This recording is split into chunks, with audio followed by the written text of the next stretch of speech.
All right, so I posted a couple times this week. I did apply to a veterinary school, a couple of them down in the islands. Why? Because they have faster track courses. They don't have certain exams that I just haven't taken, and there's no way to have time to study for them, including doing the prerequisite courses. But anyway, I don't know if I'm going to do it, but since I was a child, that was what I wanted to do. That was the track I was, of course, going to be on when I first went to school when I was 18, and I was going to work with animals. Life circumstances, you just end up doing what you do. I'm very happy and satisfied with the career I have created, training dogs. I had dog walking businesses, daycares, boarding, all of that was part of what I did. And now it's been about 30 years I've been doing this professionally. But I've always had this little thing, and call it a midlife crisis. I even went back to school in my late 20s, early 30s to get my Bachelor of Science degree. But what happened was I had my daughter, and then life took over, and I already had my business. So I figured I'm already working with animals. I'm making a living, and this is great. And you don't really think much about it. Time passes really fast. Here I am at 50. About a month ago, I applied for it's a master's in animal behavior and wellness program, and I still am, going through the application process on that too. That's a fully online course that would get me a master's. I have all of the prerequisites for it, so I'd go right into that program. And the benefit would be it would help me be able to do more published research. I could, of course, use that as credentials when I'm doing my training and behavior work, write books, and just give me a little bit of a step up from what I'm doing now. People usually don't put their bachelor's, but even a lot of dog trainers don't even have, that level of college education. So I want to learn more, of course, and just for my career advance, that was the reasoning. But while I'm going through all that, I'm looking at my transcripts and saying, you know what, Brett, you didn't do that bad in college, especially that second time around in your late 20s.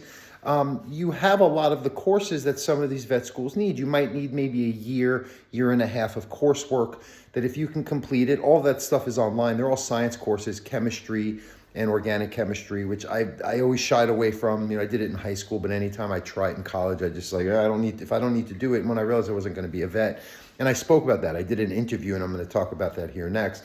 But it is something that's like kind of the tarnish. But I do have a 3.61 GPA that I finally graduated with a Bachelor of Science in Psychology. That's pretty good, right?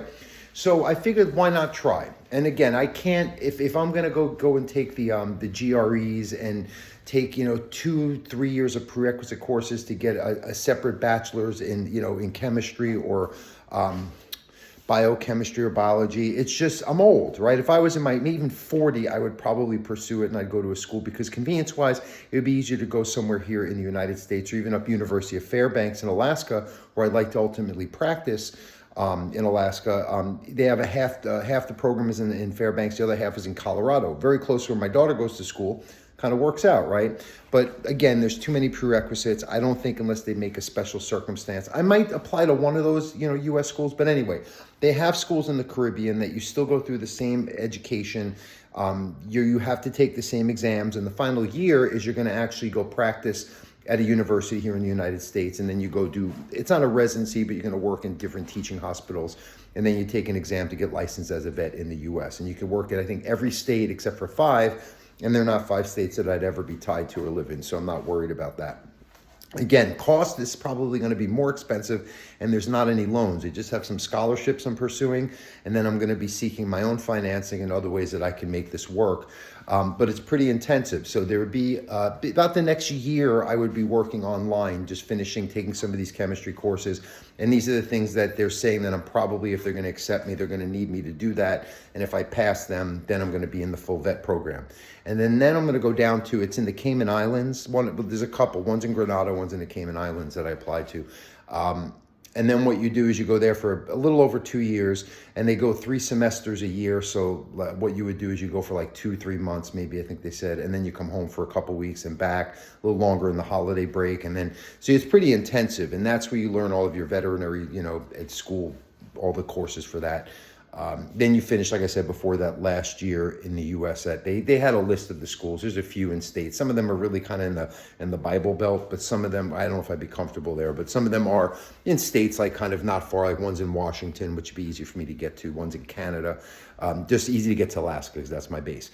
The schools that are on the island, what my reasoning is I could when I come home for a couple weeks, I could go to New York and stay with family because it's a pretty easy flight to get back and forth. And the big thing is I looked into it and spoke to the Department of Agriculture. you're allowed to bring your dog, just meeting certain requirements, which isn't really that difficult. And there were certain breed restrictions, and I'm going through, and it's like every breed, big breed, bully breeds. And I'm like, no Rottweilers, really? This might, because I would not go if I couldn't take both my dogs with me. It's just not, I'm not leaving my dog for 3 months. Just, I don't care how, I just am not gonna leave my dogs. Minnie, the little one, I know I could take her, just again, all these different regulations. But Sue, I found out Rottweilers, I called them, just say, are you sure? Not a problem. So I can bring my Rottweiler. That's a big deal. Also, what makes that feasible is that I can actually still work. I do a lot of online training, a lot of Zoom, and a lot of phone consults with clients, so that I could actually work at least part-time that way to be able to support this schooling and be able to still be relevant and active and help people that need me for training. And then I'll be able to kind of condense it when I'm back for break, so I can do some work in those situations also. But I think I can make it work. The hardest part's going to be just Sue's chewing his bone there. He's busy.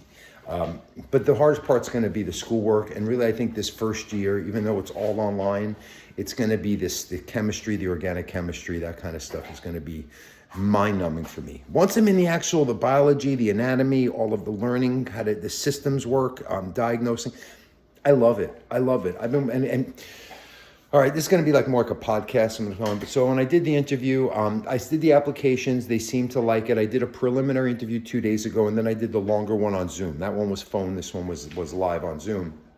And when I met with the person at the admissions office, we were talking about, they asked why you're doing this. Obviously, you have gray in your beard, like you're going to try to be a vet now. And they were very encouraging, but they wanted to know why. What's my why? What's my reasoning?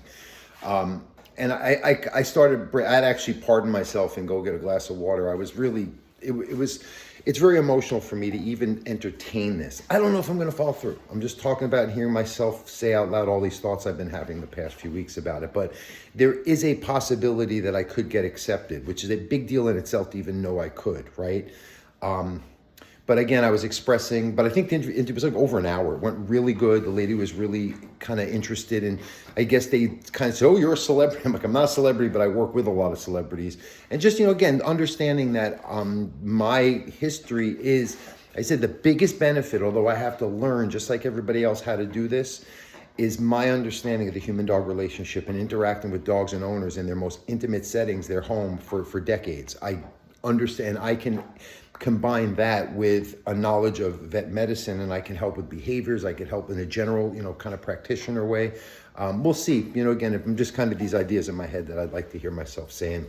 If you're interested, I'll share with you. But I'm feeling good. I think it would give me something to fill some of my extra thoughts, and I can learn instead of sometimes in my downtime, the brain just thinks. And quite honestly, I'm getting a little tired of the whole pushback I get when I'm giving advice that helps in the dog training, because it's so against people's emotions and it's so against the reality that so many people are trying to see. I think I spit there, I'm sorry, I ate nuts earlier. But that some people are trying to see, and they can't because it's not helping their dog. And even when I show tangible results, so many people want to give pushback and fight or make excuses.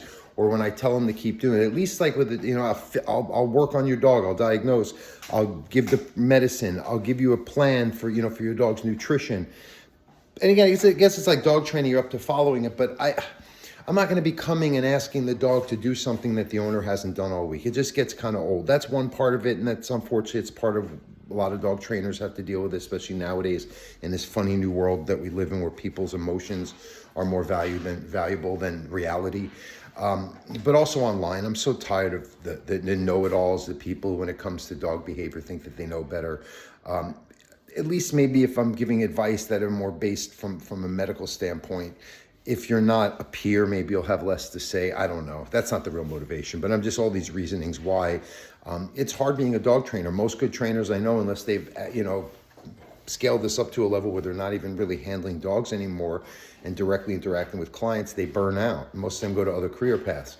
I'm a lifer when it comes to dogs. It's just, how do we evolve this? I'm 50, almost 51 in 2 months, not even, but I feel good. I